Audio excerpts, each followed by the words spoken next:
శ్రీ సాయి సత్ చరిత్రము 22వ అధ్యాయము. ఓం శ్రీ సాయి నాథాయ నమః. శ్రీ సాయి బాబా జీవిత చరిత్రము 22వ అధ్యాయము. పాము విషము నుంచి తప్పించుట. 1 బాలాసాహెబు మిరీకర్, 2 బాపు సాహెబు బుట్టి, 3 అమీరు సెక్కర్, 4 హేమడ్ పంతు. సర్పములను చంపుట గూర్చి బాబా అభిప్రాయము. ప్రస్తావన. బాబాను ధ్యానించుటెట్లు? భగవంతుని నైజముగాని స్వరూపమునుగాని అగాధములు. వేదములుగాని 1000 నాలుకలు గల ఆదిశేషుడుగాని వానిని పూర్తిగా వర్ణింపలేరు. భక్తులు భగవంతుని రూపమును చూచి కనుగొని తీరవలెను. ఎందుకనగా తమ యానందమునకు భగవంతుని పాదములే ముఖ్యమార్గమని వారికి తెలియును. జీవిత పరమార్థమును పొందుటకు గురుని పాదములనే ధ్యానించవలెనుగాని ఇంకొక మార్గము లేదని వారలకు తెలియును. హేమడ్ పంతు ఒక సులభమైన మార్గమును ఉపదేశరూపముగా చెప్పుచున్నాడు. అది ధ్యానమునకు భక్తికి కూడా అనుకూలించును. నెలలో కృష్ణపక్షమున రానురాను వెన్నెల క్రమముగా క్షీణించును. తుదకు అమావాస్య నాడు చంద్రుడు కానరాడు. వెన్నెల కూడా రాదు. శుక్లపక్షము ప్రారంభించగనే ప్రజలు చంద్రుని చూచుటకు ఆతురపడెదరు. మొదటి దినము చంద్రుడు కానరాడు. రెండవ నాడది సరిగా కనిపించదు. అప్పుడు 2 చెట్టుకొమ్మల మధ్య గుండా చూడుమనెదరు. ఆతురతతో నేక ధ్యానముతో ఆ సందు ద్వారా చూచినప్పుడు దూరముగానున్న చంద్రుని యాకారమొక గీతవలే గాన్పించును. వారప్పుడు సంతసించెదరు. ఈ సూత్రముననుసరించి బాబా తేజమును జూచెదముగాక. బాబా కూర్చున్న విధానమును జూడుడు. అది ఎంత సుందరముగానున్నది! వారు కాళ్లను ఒకదానిపైని ఇంకొకటి వేసియున్నారు. కుడికాలు ఎడమ మోకాలుపై వేసియున్నారు. ఎడమచేతి వ్రేళ్లు కుడి పాదముపై వేసియున్నారు. కుడికాలి బొటన వ్రేలుపై చూపుడు వ్రేలున్నూ మధ్య వ్రేలున్నూ ఉన్నవి. ఈ కూర్చున్న విధమును బట్టి చూడగా బాబా మనకీ దిగువ విషయము చెప్ప నిశ్చయించుకున్నట్లున్నది. నా ప్రకాశమును చూడవలెనంటే అహంకారమును విడిచి మిక్కిలి ఎణకువతో చూపుడు వ్రేలుకు మధ్య వ్రేలుకునున్న బొటన వ్రేలుపై దృష్టిని సారించినచో నా ప్రకాశమును జూడగలరు. ఇది భక్తికి సులభమైన మార్గము. ఒక క్షణము బాబా జీవితమును గమనించెదము. బాబా నివాసము వలన షిరిడీ యొక్క యాత్రాస్థల మాయను. అన్ని మూలల నుండి ప్రజలచట గుమిగూడుచుండిరి. బీదవారు గొప్పవారు కూడా అనేక విధముల మేలు పొందుచుండెడివారు. బాబా యొక్క ఎనంత ప్రేమను, ఆశ్చర్యకరమైన సహజమైన వారి జ్ఞానమును, వారి సర్వాంతర్యామిత్వమును వర్ణించగలవారెవరు? వీనిలో నేదైన నొకదానినిగాని ఎన్నియుగాని అనుభవించినవారు ధన్యులు. ఒక్కొక్కప్పుడు బాబా దీర్ఘ మౌనము పాటించువారు. అది వారి యొక్క బ్రహ్మబోధము. ఇంకొకప్పుడు చైతన్యఘనులుగా నుండువారు. ఆనందమున కవతారముగా భక్తులచే పరివేష్టితులై యుండెడివారు. ఒక్కొక్కప్పుడు వారు నీతి బోధించు కథలను చెప్పెడివారు. ఇంకొకప్పుడు హాస్యము, తమాషా చేయుటలో మునిగిడివారు. ఒకప్పుడు సూటిగా మాట్లాడువారు. ఒక్కొక్కప్పుడు కోపోద్దీపితుడా యని తోచువారు. ఒక్కొక్కప్పుడు దీర్ఘ వివాదములోనికి దించెడివారు. అనేకసార్లు ఉన్నదున్నట్లు మాట్లాడెడివారు. ఈ ప్రకారముగా వారనేక సలహాలు అవసరము ప్రకారం అనేక మందికి ఇచ్చిచుండెడివారు. వారి జీవిత మగోచరమైనది. మన మేధాశక్తికి భాషకు అందుబాటులో నుండెడిది కాదు. వారి ముఖమును జూచుటేందు ఆసక్తిగాని వారితో సంభాషించుటేందుగాని వారి లీలలు వినుటేందుగాని తనివి తీరెడిది కాదు. అయినప్పటికీ సంతోషముతో నుప్పొంగుచెండేవారము. వర్షబిందువులను లెక్కించగలము, తోలు సంచిలో గాలిని మూయగలము, కాని బాబా లీలలను లెక్కింపలేము. వానిలో నొక్కదానని గూర్చి చెప్పెదము. భక్తుల యాపదలను కనుగొని భక్తులను వాని నుండి సకాలమున బాబా ఎట్లు తప్పించుచుండెనో ఈచట చెప్పుదుము. బాలాసాహెబు మిరీకర్. సర్దారు కాకాసాహెబు మిరీకర్ కొడుకగు బాలాసాహెబు మిరీకర్ కోపర్గాంకు మామలత్ దారుగా నుండెను. చితిలీ గ్రామ పర్యటనకు పోవుచుండెను. మార్గమధ్యమున బాబాను జూచుటకు షిరిడీ వచ్చెను. మసీదుకు బోయి బాబాకు నమస్కరించెను. అతని యోగక్షేమముల గూర్చి మాట్లాడునప్పుడు బాబా జాగ్రత్తగా నుండవలెనని హెచ్చరిక చేయిచూ నిట్లడిగెను. నీకు మన ద్వారకామాయి తెలియునా? బాలాసాహెబునకు బోధపడకపోవుటచే అతడూరకుండెను. నీవిప్పుడు కూర్చున్నదే ద్వారకమాయి. ఎవరైతే యామె తొడపై కూర్చున్నదరో యామె వారిని కష్టముల నుండి యాతురతల నుండి తప్పించును. ఈ మసీదు తల్లి చాలా దయార్ద్రహృదయురాలు. ఆమె నిరాడంబర భక్తులకు తల్లి. వారిని కష్టముల నుండి తప్పించును. ఒక్కసారి మనుజులు ఆమె తొడపై కూర్చునెనచో వారి కష్టములన్నీయూ పోవును. ఎవరామె నీడనాశ్రయించెదరో వారికి ఆనందము కలుగును అనెను. పిమ్మట బాలాసాహెబుకు ఊదీ ప్రసాదమిచ్చి వాని శిరస్సుపై చేయి వేసెను. బాలాసాహెబు పోవుచుండగా బాబా ఇట్లనెను. నీకు పొడుగాటి బాబా తెలియునా?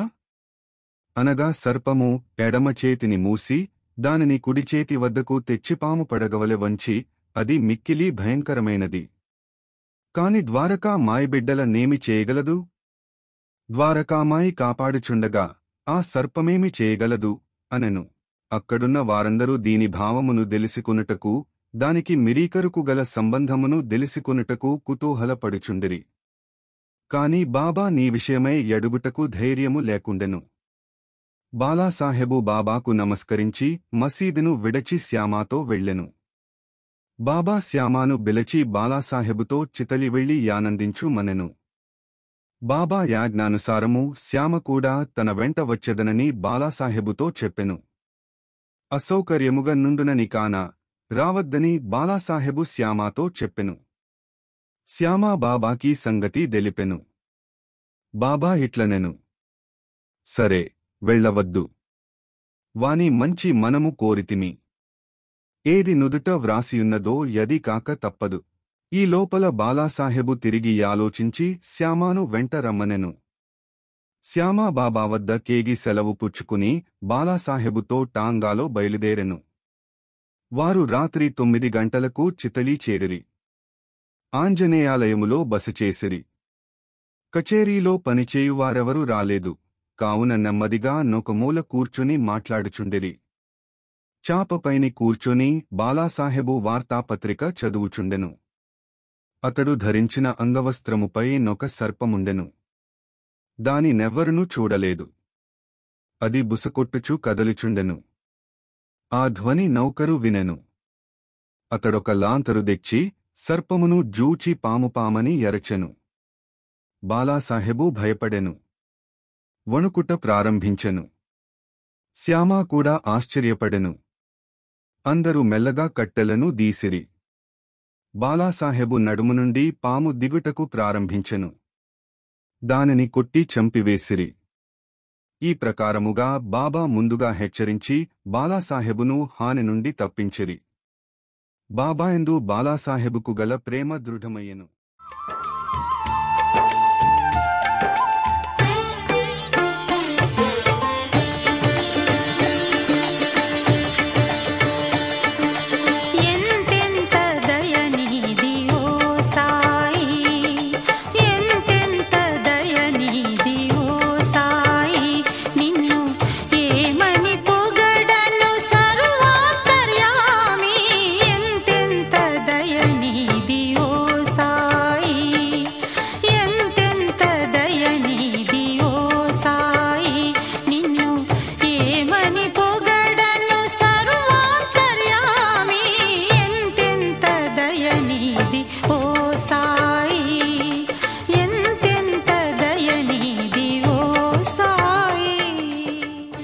బాపుసాహేబు బుట్టి. నానాసాహెబు డెంగ్లే యను గొప్ప జ్యోతిష్కుడు బాపు సాహెబు బుట్టి షిరిడీలో నుండునప్పుడు ఒకనాడిట్లనెను. ఈ దినము అశుభము. నీ ప్రాణమునకు హాని కలదు. ఇది బాపు సాహెబును చలింపజేసెను. ఆయన యథాప్రకారము మసీదుకు రాగా బాబా బాపు సాహెబుతో నిట్లనియే. ఈ నానా ఏమనుచున్నాడు? నీకు మరణమున్నదని చెప్పుచున్నాడు. సరే, నీవు భయపడనక్కరలేదు.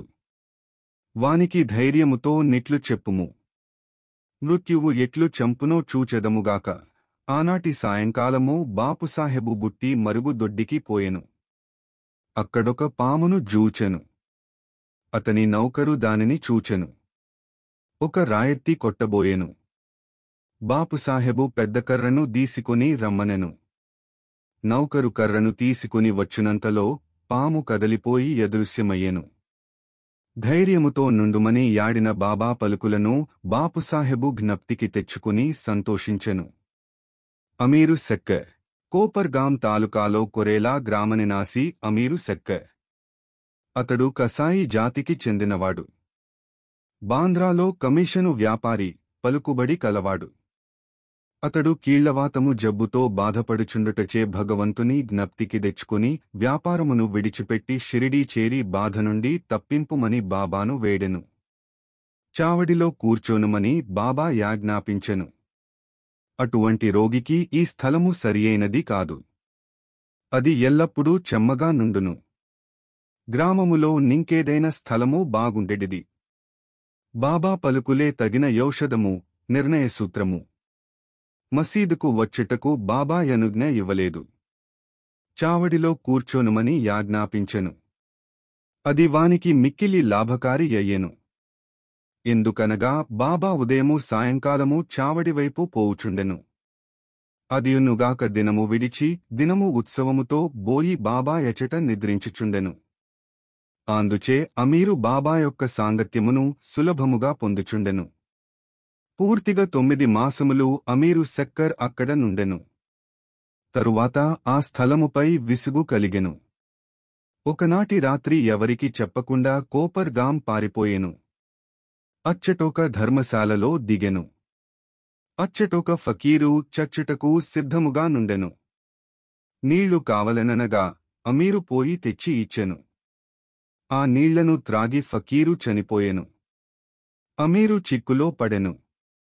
అతడు పోలీసు వారికి తెలియపరచినచో మొట్టమొదట సమాచారమును తెచ్చిన వాడగుటచే వీనికావిషయమేమైనా తెలిసియుండునని పట్టుకునెదరు. ఆ చావునకు కూడా అతడు కారణభూతుడై యుండవచ్చునని అనుమానించెదరు. బాబా యాజ్ఞ లేనిదే షిరిడీ విడిచి పెట్టుట తనదే తప్పని అతడు గ్రహించెను, పశ్చాత్తాపపడెను. షిరిడీ పోవ నిశ్చయించుకుని యారాత్రి ఎచట నుండి షిరిడీకి పోయెను. మార్గమధ్యమున బాబా నామమును జపము చేయుచుండెను. సూర్యోదయమునకు ముందు షిరిడీ చేరి యాతురత నుండి తప్పించుకునెను. బాబా యాజ్ఞానుసారము చావడిలోనే యుండి రోగముక్తుడయ్యెను. ఒకనాడు మధ్యరాత్రి బాబా, ఓ అబ్దుల్, నా పరుపు వైపు ఏదో దుష్టప్రాణి వచ్చుచున్నది అని ఎరచెను. లాంతరు దీసుకుని అబ్దుల్ వచ్చి బాబా పరుపు జూచెనుగాని ఏమీయూ గాన్పించలేదు. జాగ్రత్తగా చూడుమని బాబా చెప్పుచూ నేలపై సటకాతో కొట్టుచుండెను. అమీరు సెక్కర్ బాబా లీలను జూచి అచ్చటకు పాము వచ్చెనని బాబా అనుమానించి యుండునని అనుకొనెను. బాబా సాంగత్యము వలన బాబా యాడు మాటల చేయు క్రియల భావమును అమీరు గ్రహించుచుండెను. బాబా అబ్దుల్ను లాంతరు తీసుకుని రమ్మనెను. అమీరు తన దిండుకు సమీపమున నేదో కదలుచుండుట గమనించెను. అంతలో నచ్చటొక పాము కనబడెను. అది తలను క్రిందకి మీదకి ఆడించుచుండెను. వెంటనే దానిని చంపిరి. ఇట్లు బాబా సకాలమున హెచ్చరిక చేసి అమీరును కాపాడెను. హేమడ్ పంతు, తేలు, పాము. 1 తేలు. బాబా చెప్పుటచే కాకాసాహెబు దీక్షితు శ్రీ ఏకనాథ మహారాజుగారి 2 గ్రంథములు భాగవతమును, భావార్థరామాయణమును నిత్యము పారాయణ చేయుచుండెను. ఒకనాడు పురాణ కాలక్షేపము జరుగుచుండగా హేమడ్ పంతు గూడ శ్రోత అయ్యెను. రామాయణములో ఆంజనేయుడు తన తల్లి యాజ్ఞానుసారము శ్రీరాముని మహిమను పరీక్షించు భాగము చదువునప్పుడు వినువారందరూ మైమరచి యుండిరి. అందులో హేమాడ్ పంతొకడు. ఒక పెద్ద తేలు హేమాడ్ పంతు భుజముపై బడి వాని యుత్తరీయముపై కూర్చుండెను. మొదట దాని నెవ్వరూ గనిపెట్టకుండిరి. ఎవరు పురాణముల వినెదరో వారిని భగవంతుడు రక్షించును గావున హేమాడ్ పంతు తన కుడి భుజముపైనున్న తేలును జూచెను. అది చచ్చినదానివలె నిశ్శబ్దముగా కదలకుండెను. అది కూడా పురాణము వినుచున్నట్లు గనిపించెను. భగవంతుని కటాక్షముచే నితరులకు భంగము కలుగజేయకుండా తన యుత్తరీయము 2 చివరలను పట్టుకుని దానిలో తేలుండునట్లు చేసి బయటకు వచ్చి తోటలో పారవైచెను. 2 పాము ఇంకొకప్పుడు సాయంకాలము కాకాసాహెబు మేడమీద కొందరు కూర్చొని యుండిరి. ఒక సర్పము కిటికీలోనున్న చిన్న రంధ్రము ద్వారా దూరి చుట్టుకుని కూర్చొనెను. దీపమును దెచ్చిరి. మొదట ఎది వెలుతురుకు తడబడెను. అయినప్పటికీ అది నెమ్మదిగా కూర్చోనెను. దాని తల మాత్రము క్రిందకు మీదకు నాడించుచుండెను. అనేకమంది బడితెలు కర్రలు తీసుకుని వేగముగా పోయిరి. అది ఎటుకాని స్థలములో నుండుటచే దానిని చంపలేకుండిరి. మనుషుల శబ్దమును విని యా సర్పము వచ్చిన రంధ్రములోనికి గబగబ దూరెను. అందరూ ఆపద నుండి తప్పించుకునిరి. బాబా అభిప్రాయము. ముక్తారాం యను నొక భక్తుడు పాము తప్పించుకుని పోవుటచే మంచియే జరిగినదనెను. హేమాడ్ పంతు అందుల కొప్పుకొనలేదు. అది సరియైన యాలోచన కాదనెను. పాములను చంపుటయే మంచిదనెను. ఇద్దరికీ గొప్ప వాక్కలహము జరిగెను. ముక్తారాం సర్పములు మొదలగు క్రూరజంతువులను చంపనవసరము లేదనెను. హేమాడ్ పంతు వానిని తప్పక చంపవలెననెను. రాత్రి సమీపించెను. కలహము సమాప్తిగాకుండెను. ఆ మరుసటిదిన మా ప్రశ్నను బాబా నడిగిరి. బాబా ఇట్లు జవాబిచ్చెను. భగవంతుడు సకల జీవులందు నివసించుచున్నాడు. అవి సర్పములుగాని తేళ్లుగాని కానిడు. ఈ ప్రపంచమును నడిపించు సూత్రధారి భగవంతుడు. సకల జంతుకోటి పాములు తేళ్లతో సహా భగవదాజ్ఞను శిరసావహించును. వారి యాజ్ఞయనగాని ఎవరు ఇతరులకు హాని చేయలేరు. ప్రపంచమంతయు వానిపైనాధారపడి యున్నది. ఎవ్వరునూ స్వతంత్రులు కారు. కాబట్టి మనము కనికరించి అన్ని జీవులను ప్రేమించవలెను. అనవసరమైన కలహములందు చంపుటయందు పాల్గొనక యోపికతో నుండవలెను. దేవుడందరినీ రక్షించువాడు. ఓం నమో శ్రీ సాయినాథాయ నమః. శాంత్యః శాంత్యః శాంత్యః. 22వ అధ్యాయము సంపూర్ణము. 3వ రోజు పారాయణము సమాప్తము. సద్గురు శ్రీ సాయినాథార్పణమస్తు. శుభం భవతు.